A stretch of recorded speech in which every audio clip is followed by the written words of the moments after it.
What's going on? Welcome back to Trending Stocks. Today, I want to talk to you about the top 5 squeeze stocks in the market right now going into this upcoming week. So I'm going to go over all that, but first make sure you guys hit that thumbs up. And with that, let's get right to it. So starting off, when it comes down to data points, there's a lot that could disrupt the broader market, thus really prompting shorts to return some shares. So starting off with data points, Monday and Tuesday is relatively quiet. So earnings is going to really take over for those days. I'll talk on that in a second, but Wednesday, you have the first of 2 consumer linked data points. So that is ADP non-farm employment. The second is on Friday, and that is payroll. And then aside from that, on Wednesday, you have the Fed's decision rate. It is fair to assume that there won't be any rate cuts nor any hikes based on this as well. So a 97% chance, or 98 if you want to round up, that there won't be anything. So I think we're all in understanding about that. But what is going to be said afterwards, that's going to obviously dictate what happens in the market, right? And so with GDP and PCE coming out last week and not necessarily being the best, there is a lot of hope now that July possibly will be the very first rate cut. So we'll just have to wait and see what does come from that. But like I mentioned, companies unveiling their earnings is going to be a crazy roller coaster. So starting off on Monday, you have SOFI. Tuesday, you have PayPal and Amazon. And then you have big bad Apple. So there's quite a few big companies throughout the week that's going to really push the market higher or potentially cause some disruption, similar to what Netflix happened like 2 weeks ago or something like that.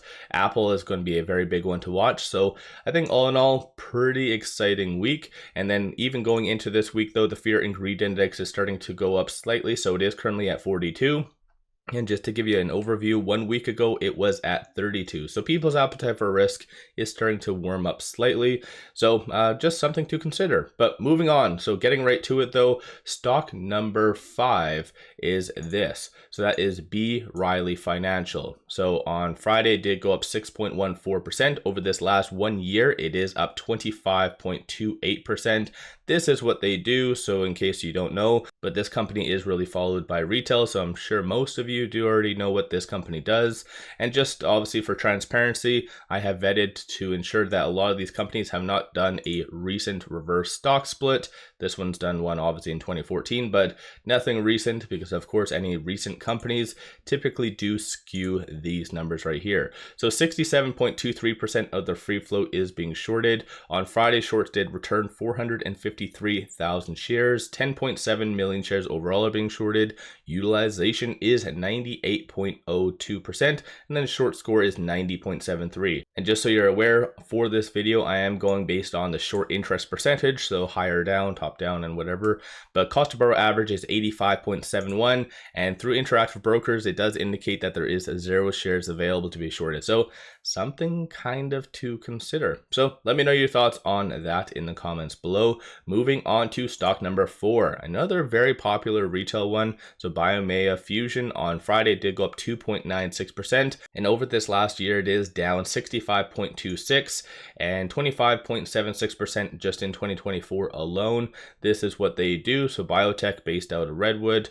This one, or this company in specific, has been on this list time again, and in the past it has really shown that it can go up based off of like virtually no news and sometimes very little positive news. So with shorts really taking a majority of the float with this company, it could be something very, very interesting. And just so you guys are aware, it does show the upcoming earnings slated for next week. It is estimated, so they haven't actually come out with that, but April the 30th. So maybe that might be coming out next week as well. BMEA Fusion, 69.94% of the free float is being shorted. That works out to be 13.55 million shares overall are being shorted. And on Friday, shorts returned about 11,000 shares, give or take. Utilization is 77.63, and then cost to borrow average is 11.88. Moving on to stock number 3. So this one, like, it just randomly popped up. I think it was like 2-3 weeks ago. Never heard of this company, but ever since then it's been on this list like a champ, very consistent, and you can kind of see it's a very volatile stock overall. Over this one last year, it is oddly positive, almost 1%. 2024, it is down 4.21. This is what they do, I believe, out of Belgium. I should know this by now since it's on this list all the time, but 72.2% of the free float is being shorted. Shorts didn't really do all that much on Friday, as you can kind of see, but 2.44 million shares overall are being shorted. Cost per hour average is 4%. Then utilization is 69.55%. And then through Interactive Brokers, short availability does indicate around 250,000 shares is available to be shorted. Moving on to stock number 2. So this one has been on this list on and off periodically, but it's a very volatile stock, so just keep that in mind. On Friday, it did go up 5.85%. Over this one last year, it is down 84.19. 2024, it is down 58.8, and this is what they do. You can kind of read it right here. On a side note, if you are looking for a lot of good compiled information to make yourself a better investor, for instance, having everything at the tip of your fingertips, like press releases, SEC filings, transcripts, if you're ever curious on a company, if they've done a recent reverse stock split, if you want to know about financials, it has everything under the sun. Highly recommend you guys taking advantage of Seeking Alpha Premium. I do have a 7-day free trial for you guys in the description below and also the comments. So definitely take advantage of that because it's very, very easy just to know everything about a company in a couple of clicks on right here. So aside from that though, again, this company has been on this list for a while. 347 or 349 market cap. 77.42% of the free float is being shorted. On Friday, shorts did increase 601,000 shares. 40.05 million shares overall are being shorted. Cost per hour average is 6.38. Utilization is 94.65. And then short score is 82.77.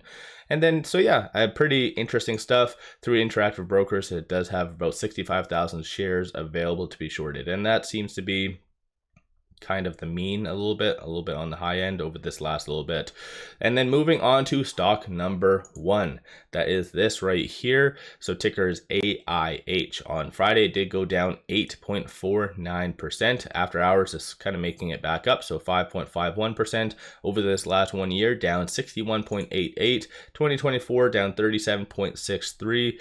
This is what they do. So healthcare out of China. And also on a side note, I know I kind of skimmed past it on a lot of the company's cases, but if you are looking at seasonality, so if you want to look at investing in this company long term, then definitely take advantage of this. This company in specific, May and June, historically over this last 4 years, seems to be doing rather okay. So again, something to kind of just keep in mind. But aside from that, I did have to double check this once again, just to ensure that everything is right. And just so you guys believe me, this company has not done any recent reverse stock splits. Actually, never done any reverse stock splits whatsoever. But despite that though, you do have 113.36% of the free float is being shorted. So that is crazy. Crazy stuff. So 344.76 thousand shares overall are being shorted. So this obviously fits the criteria that 2024 really likes to push higher. So usually Chinese stocks that have a low float, and this is it. And so in reality, that 113 is very, very interesting. On Friday, shorts did return about 8,000 shares. 45.39% of the free float is being shorted. Utilization is 88.99%. So yeah, this stock is very fascinating. It doesn't show or have any information through Interactive Brokers, but 113.36%. That is just very crazy high.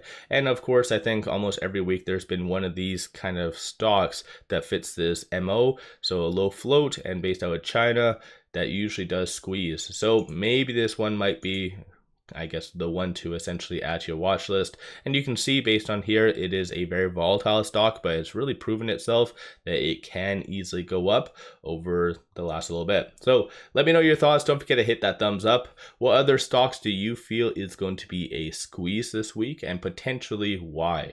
I do cover under this channel quite significantly SOFI, and so they again do have their earnings first thing on Monday. So I'll give you an overview. For fintechs, they are very heavily shorted. So SOFI right here, you can kind of see 18.71% of the free float is being shorted. That works out to be 185.69 million shares. Friday shorts did return 532,000. So this one might be, I guess, a +1 bonus I would recommend to add. Of course, it's not the most heavily shorted stock, so it's not 70+%, but for a profitable company that is in the fintech sector that's going to be most likely having another kick-ass earnings. Like, this one is pretty overextended, if you ask me. So let me know your thoughts. Don't forget to hit that thumbs up. And one final thing, make sure you guys definitely take advantage of this promo. Get some fractional shares of Meg 7. You might as well just make a new account with Mumu. Throw $100 at it, and yeah, it's a pretty good win-win. Link in the description below and also the comments. With all that said, appreciate all of you watching.